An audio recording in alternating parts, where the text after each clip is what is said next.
वर्तमान की कांग्रेस की सुखू जी की सरकार का 3.5 वर्ष का कार्यकाल पूरा हो गया और इन 3.5 वर्षों में जो हिमाचल प्रदेश में घटित हुआ है, हिमाचल के इतिहास में ऐसा पहले कभी नहीं हुआ। और विधानसभा के अंदर विपक्ष द्वारा बार बार सरकार को चिताया गया, आगाह किया गया, विधानसभा के अंदर भी बाहर भी। लेकिन सरकार के मुखिया और इनके मंत्री कोई भी सुधार उसमें नहीं कर रहे हैं और लगातार ऐसे ऐसे काम हिमाचल प्रदेश में हो गए जिसकी कभी हम कल्पना नहीं कर सकते थे।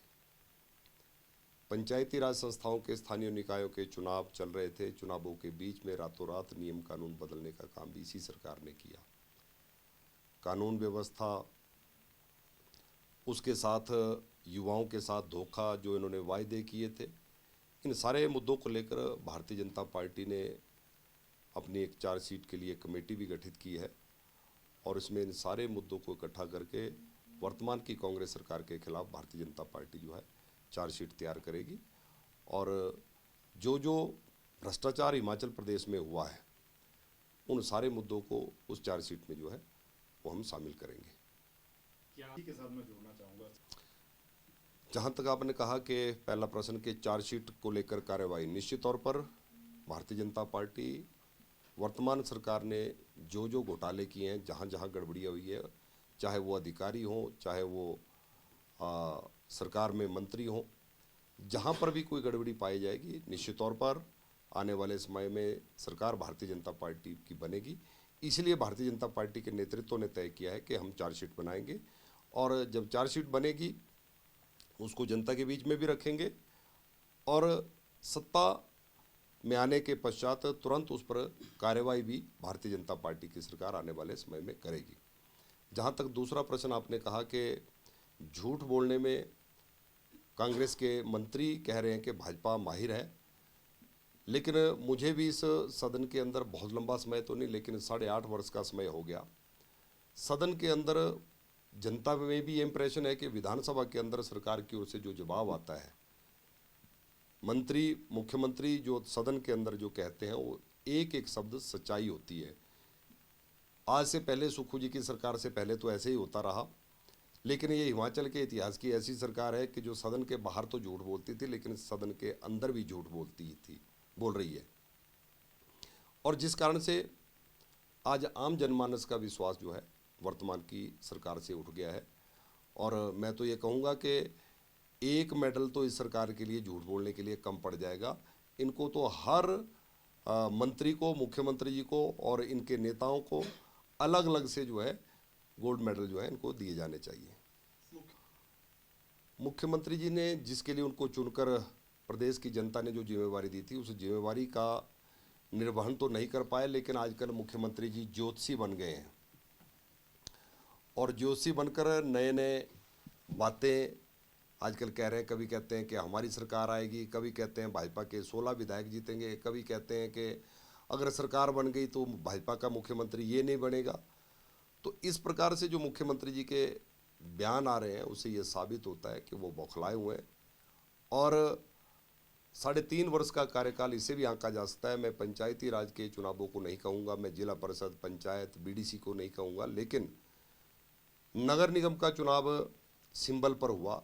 4 नगर निगम, मंडी, पालमपुर, धर्मशाला, सोलन, चारों जगह कमल का फूल और हाथ था। 3 नगर निगम मेयर, डिप्टी मेयर जो है वो भारतीय जनता पार्टी ने बनाई। ये इस बात का संकेत है कि हिमाचल से कांग्रेस का सुपड़ा साफ होगा और आने वाले समय में हिमाचल के इतिहास की सबसे बड़े बहुमत के साथ जो है भारतीय जनता पार्टी की सरकार बनेगी।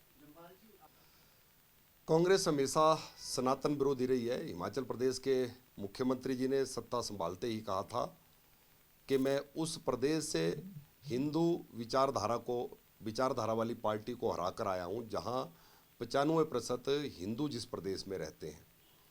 ये इस बात का प्रमाण है कि कांग्रेस पार्टी हमेशा सनातन की विरोधी रही है। और भगवान श्री राम जी की जन्मस्थली अयोध्या में मंदिर का निर्माण हो, इसको लेकर पिछले 500 वर्षों से ज़्यादा समय से हिंदू समाज जो है वो संघर्ष कर रहा था। 500 वर्षों के बाद वो अवसर आया कि वहाँ पर भव्य राम मंदिर का निर्माण हुआ। कांग्रेस पार्टी उस मंदिर निर्माण के विरोध में हमेशा थी और आज भी है।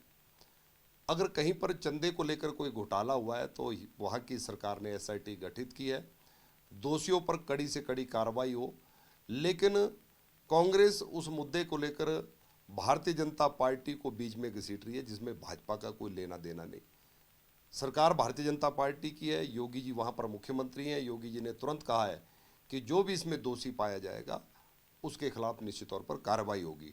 लेकिन भगवान श्री राम को देश भर में उनको बदनाम करने का, प्रभु राम के खिलाफ अभद्र भाषा का प्रयोग करने का काम जो है ये कांग्रेस के नेता समय समय पर करते रहे। इन्होंने कहा कि राम मंदिर की जरूरत नहीं और आप इसकी जगह हॉस्पिटल बनाएं। भगवान श्री राम हम सबके आस्था के केंद्र हैं और प्रभु राम की जन्मस्थली पर मंदिर नहीं बनेगा तो क्या कहाँ बनेगा। और आज कांग्रेस के लोग इस मुद्दे को भारतीय जनता पार्टी के साथ जोड़ने का प्रयास कर रहे हैं। लेकिन देश की जनता, उत्तर प्रदेश की जनता सब जानती है कि इस 500 वर्ष से लंबे संघर्ष में हिंदू समाज ने राम मंदिर के निर्माण के लिए काम किया है और आज भव्य राम मंदिर बनकर तैयार हुआ है और हमारी आस्था का केंद्र प्रभु राम है। लेकिन अगर कहीं इस प्रकार की गड़बड़ी हुई है तो निश्चित तौर पर दोषियों के खिलाफ कार्रवाई होनी चाहिए और वो कार्रवाई, मुझे पूरा विश्वास है कि कार्रवाई वहाँ पर होगी। मुझे लगता है कि जहाँ भी कहीं ऐसा आंदोलन हो, आंदोलन की बजाय सरकार के पास अपना पक्ष रखें, चाहे वो छात्र आंदोलन हो, चाहे कहीं पर कोई और भी आंदोलन हो। लेकिन विक्रमादित्य जी भी देश में कहीं पर भी इस प्रकार की घटना होती है तो वो सोशल मीडिया में कुछ ना कुछ लिखने में हमेशा माहिर रहे हैं। लेकिन हिमाचल प्रदेश में क्या घटित हो रहा है, जहाँ पर वो मंत्री हैं, उसकी उनको चिंता नहीं। आपने हिमाचल की हर वर्ग को ठगने का प्रयास किया, हिमाचल की जनता के साथ विश्वासघात किया और उस पर बोलने की बजाय आप देश के अन्य प्रांतों में या देश के अन्य मुद्दों को लेकर हमेशा कुछ ना कुछ कहते रहते हैं। लेकिन हिमाचल प्रदेश में जो आपने गारंटियां दी थी, जो जनता से चुनावों में वायदे किए थे, जिसके कारण आप सत्ता में आए, उस पर कहने से आप गुरेज करते हैं। और हिमाचल सरकार में विक्रमादित्य जी की स्थिति क्या है या बाकी मंत्रियों की क्या स्थिति है, ये सारा प्रदेश जानता है कि मंत्रियों को उद्घाटन करने से रोका जाता है। यही विक्रमादित्य जी जिन्होंने, उनकी माताजी सांसद थी, उनके साथ जाकर ये पीडब्ल्यूडी मिनिस्टर हैं, इन्होंने एक प्रधानमंत्री ग्राम सड़क योजना का उद्घाटन किया। उस उद्घाटन के बाद एक्शन की वहाँ पर एक्सप्लेनेशन हुई और इस प्रकार से हिमाचल की सरकार में चल रहा है। मुझे लगता है कि विक्रमादित्य जी अपनी सरकार के बारे में कुछ कहें तो ज़्यादा बेहतर होगा। सर, लेकिन वाकई इसमें कुछ असलियत नहीं है। हिमाचल के युवाओं के साथ जिस प्रकार से धोखा वर्तमान की हिमाचल की कांग्रेस की सरकार ने किया है, इसका प्रमाण सरकार के वरिष्ठ मंत्री जी अपनी जनसभा में कह रहे हैं कि मैंने 700 लोगों को बैकडोर एंट्री से उनको नौकरियां दी अपने विधानसभा क्षेत्र में। मुख्यमंत्री जी का बस चलेगा तो वो अपने विधानसभा क्षेत्र का प्रदेश में किसी भी कोने में हो, चाहे लाहौल स्पीति हो, चाहे कुल्लू हो, चाहे मंडी, वहां पर नौकरी देने का प्रयास कर रहे हैं। उद्योग मंत्री जी कह रहे हैं मैंने 700 लोगों को प्रदेश में अलग अलग जगह जो है आउटसोर्स पर नौकरी दे दी। कहीं शिमला के कुछ लोगों को आउटसोर्स पर कांगड़ा में भर्ती किया जा रहा है, लेकिन मेरिट को इग्नोर किया जा रहा है। हमारा मानना यह है कि आपने हिमाचल प्रदेश के युवाओं से वायदा किया था कि हम सत्ता में आएंगे तो 1 साल में 1 लाख सरकारी नौकरी, 58 साल की नौकरी, पक्की नौकरी देंगे। लेकिन वो पक्की नौकरी तो देना दूर की बात, लेकिन मेरिट को इग्नोर करके बैकडोर एंट्री, अपने चहेतों की भर्तियां आप कर रहे हैं, जिससे हिमाचल प्रदेश के युवाओं में असंतोष है और युवा सड़कों पर है, बार बार सरकार से जवाब मांग रहा है, लेकिन सरकार के पास कोई जवाब नहीं है।